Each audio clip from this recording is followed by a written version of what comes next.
कहवा से आवेला लवंगा बड़िया आवारू सफारी बड़िया कहवा से आवेला लवंगा बड़िया आवारू सफारी बड़िया कहवा से अइले तिलक हरू तिलक ले ले ठाड़ो बारे पूर्व से आवेला लवंगा बड़िया आवारू सफारी बड़िया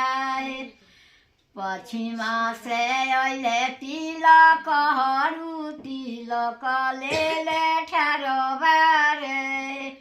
पश्चिम से अइले तिलक हरू तिलक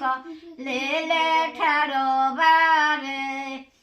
झझकी के बोले ले अपना पापा तिलक हम नाले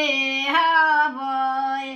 झझकी के बोले ले अपना बाबा तिलक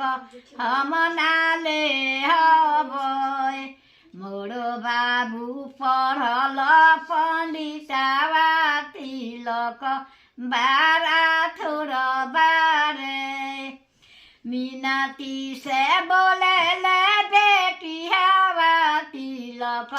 हम चढ़ाई भी मीनाती से बोले ले बेटी हवा तिलक हम चढ़ाई भी मोरो घरे गौरी कुआर तिलक हम चढ़ाई भी झझकी के बोले ले अपना चाचा तिलक हम नाले हबोय झझकी के बोले ले अपना भैया तिलक हम नाले हबोय मोरो बाबू पढ़ल पंडितवा तिलक बारा थोर बारे मीनाती से बोले ले बेटी हवा के भैया तिलक हम चढ़ाई भी मीनाती से बोले ले बेटी हवा चाचा तिलक